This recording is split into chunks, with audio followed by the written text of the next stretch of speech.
Dear GFJC, bago ko simulan ang aking kwento, ay gusto ko munang bumati ng isang mapagpalang hapon sa inyo. Bago nga pala ay maraming salamat sa inyo, lalo na nga sa mga bumubuo ng Bible Baptist Church, Vista Verde dyan sa Bacoor, Cavite. At sa nga pala, tulungan natin ang ating kaibigan dyan sa Bacoor, Cavite, si Darin Saulo, sa kanyang barley na business. Maraming salamat.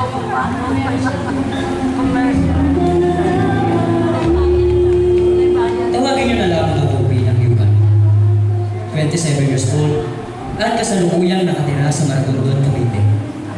Siya nga pala, ibabahagi ko ang kwento kung paano ko nakilala ang Panginoon. Lumaki ako sa isang maliit at makitid na lugar dito sa Maragondon. Isa pala akong barbero dito sa lugar namin. Mahirap at nakakapagod ang buhay na nararanasan ko. Hanggang lumipas ang ilang taon, hindi na nakayanan ng aking kaibigan at kababata ang aking katauhan at gawi sa pamumuhay. At hanggang sa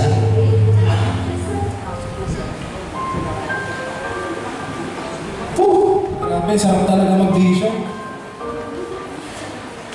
Ano ba? Bastos mo ah! Bakit? Pambihira ka naman. Ang sarap kaya nito. Huwag mo parang dito. Masarap. O, di ba? Ang bako, try mo to. Ano ba? Ate ka? Grabe ka Ang naman. sa'yo, magbago ka na.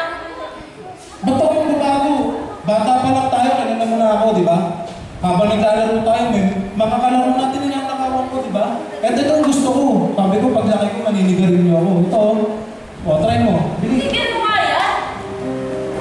Ako na nga lang nag-iisa mong kaibigan, eh, tapos ganyan ka pa?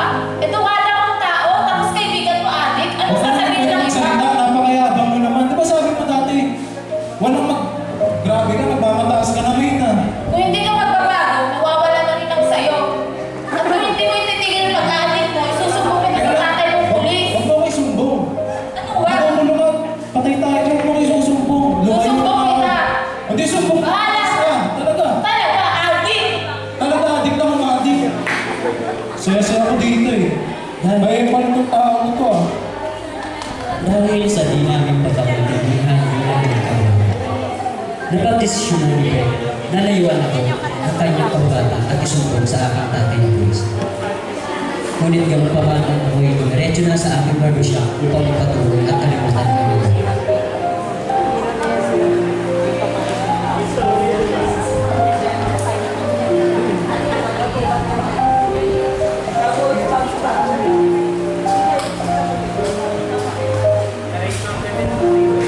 At dito ko naman nakilala ang batang nagbigay sa akin ng magandang balita.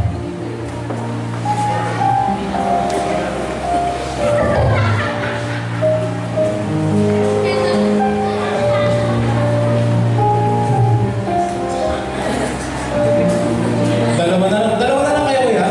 Sige, lagay ko na dito sa rato na. Snake. Dalawa na lang kayo kuya. Bilisan ko to. Antayin niyo ako.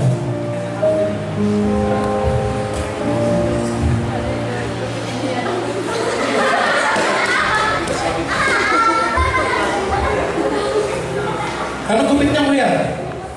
Ay, ano po?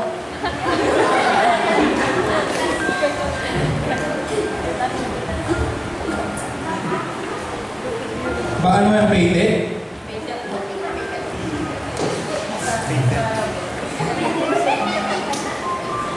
Ah, sige. No pain. No pain lang. No pay? What pay? Pay? Kapit.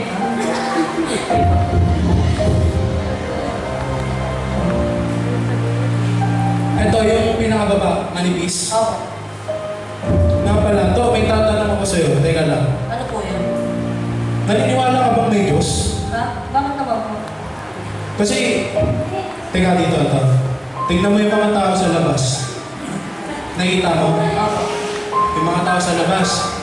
Alam mo, kung totoong may Diyos, tignan mo sila. Bakit napakadaming tao, ang daming problemang dinadala? Problema sa pera, di ba? Iba't ibang klaseng problema. sa material. Nakagaya niya, no? Di ba? Yan, ganyan sitwasyon. Kung totoo may Diyos, bakit may ganyan? Pangalawa, bakit napakaraming taong mga adik, mga kinakadikang bisyo, iba't ibang klaseng bisyo. Di ba? Yan. Kung totoo may Diyos, bakit ang daming taong ganyan ang inaasal at ganyan ang klase ng pamumuhay nila, di ba? Tapos, sa panahon ngayon, ang dami mga bata, bisa nadadaan ako sa kalsada, mga swahili. Grabe mga ahing lola. Hindi nila ginaalam yung magulang nila, kalaro na lang nila, di ba? Kung totoong may Diyos, bakit ganun, di ba? Bakit ganun yung mga sitwasyon ng buhay nila, mga problema, di ba? Kung totoong may Diyos, bakit ganun?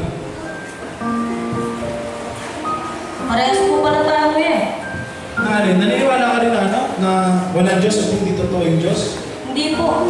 Hindi po ako naniniwala kay Barbero. Bakit naman? Ano ako? Ano ba tawag mo sa akin? Attorney?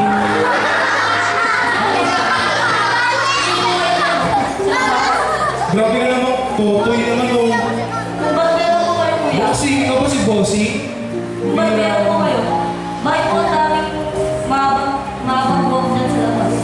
Alam mo kasi, bigyan mo ba ng mga ilang minuto? Kasi, di ba, bakit naman siguro lahat ng nadaan yan? Tawagin ko, pagupit na kita. Eh, paano kung ayaw nila? Di ba? Hindi naman po pwedeng maharap ako, tatayo ako dyan sa harapan para pilitin sila pumasok dito, para gupitan, kagaya nila. Kasi nga, may sarili silang desisyon sa kanilang mga buhay na kung gusto nila magpagupit o ayaw. Kaya nasa sa kanila yun, kung gusto nila na magpagupit sa akin, sila na lang yung usang lalapit dito, kagaya mo, di ba? Ganon din po ang Diyos. Kung hindi po lalapit ang tao sa Kanya, hindi rin po maayos ang buhay nila. Teka lang. Paano kung yung mga tao na yun na halimbawa o kanina, paano kung tumanggap sila sa Panginoon? Hindi ligtas na sila sa problema. Wala na silang mararanasan problema. Wala nang dadaling ng problema sa buhay nila. Ganun ba yun? Hindi ako po sa ganun kuya. Tandaan po kuya, ang problema hindi po nawawala yan. Kunyari po, halimbawa po sa inyo, pag may magpagupit po sa inyo, may magpapagupit po ulit sa inyo, may kilala na po ba kayong suki nyo? Ha? May kilala na po kayong suki nyo? Oo, ikaw. Tsaka ito, yung naka-blue. Ito, lucky ito eh. Regular to. Pogi ito eh. Ganun din po ang Diyos. Kasi po, ang kasalanan, pag nawala pa, kunyari po, pag na-accomplish mo po yung kasalanan, ay yung problema na yun, hindi po mawala yung problema na yun. Babalik at magkakaroon mo ulit mo. Ganun ba yun? Tama ka nga ito. Tama na. So, anong ano? Kung gusto niyo po kuya, pwede po kayo sumama sa church na po. Saan ba yung church mo? Sa, ano po, sa Bacamas Taberna. Ay, dito sa Vista, alam ko yan. Sige, try ko na lang kasi nagpapipit ako eh. Pagka wala ng customer, pupunta ako. Alam ko naman yung church nyo kasi may nag-home service sa akin doon. Kaya yung malapit doon, nakita ko yung maratula. Kaya pupunta na lang ako. Ikaw na lang hanapin ko doon. Sige po. Sige po.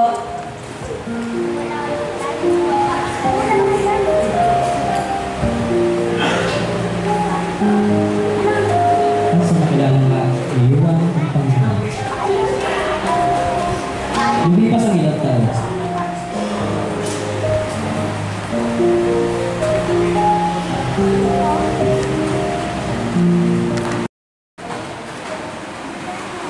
Tagal na nakasama ko. Grabe na, apagod sana sa church ah. Ay, salamat Panginoon kasi ang dami kong nabisitahan eh. Kahit nakakapagod, worth it kasi napakarami kong...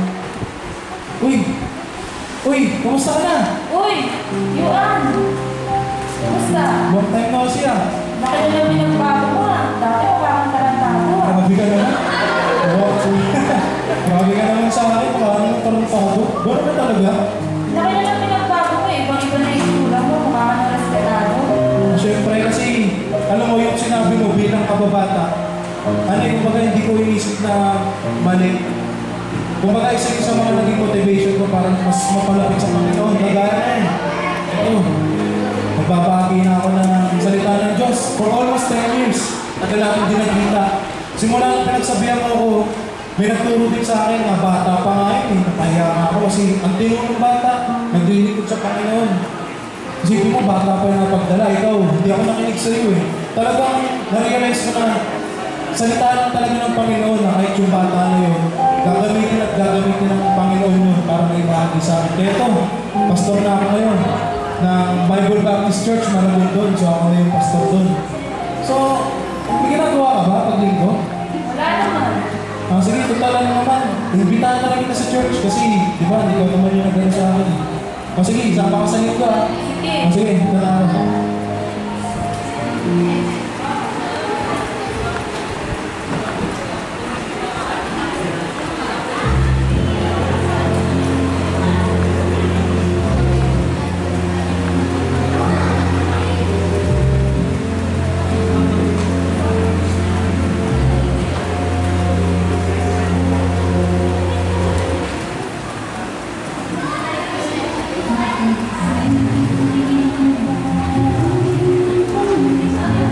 Akala ko dati, may mga bagay lang dito sa mundo ang magpapabago ng buhay. Bahay, sasakyan, asawa. Yan ang mga bagay na mga pangarap ko na akala ko ay magpapabago ng buhay ko. Subalit, sa di ko inaasahang pagkayaan, nakilala ko ang batang si Santiago upang makilala ang tunay na magpapabago ng buhay at yun ay ang Panginoon. Panginoon ang nag-aayos at nagbabago ng buhay ng tao. Panginoon na namatay sa krus ng Kalbaryo. Panginoon na iniligtas ako mula sa kasalanan ko. At ang Panginoon na nagbigay ng buhay na walang hanggan sa isang katulad ko. Simula noon ay nabago ang lahat mula nang tanggapin ko ang Panginoon sa puso ko. Doon ay naging isang pastor ako, nagbabahagi ng salita niya. Salamat sa batang nagbahagi sa akin ng magandang balita. Dahil sa kanya ay nakilala ko ang Diyos na nagbabago. At yun ay si Santiago. Mga kaibigan ko, kung sa tingin niyo ay may mga bagay lang ang nagpapabago ng buhay, nagkakamali kayo. Dahil walang bagay dito sa mundo ang magbabago ng buhay, kundi ang Diyos lang, na namatay sa krus ng Kalbaryo dahil sa sinabi ng 1 chapter 40 verse 6 na sinabi ni Jesus sa kanya, ako ang daan at ang katotohanan at ang buhay. Sino man ay di makakaroon sa amin kundi sa pamamagitan. Yun lang po at salamat. Pray ko tayo.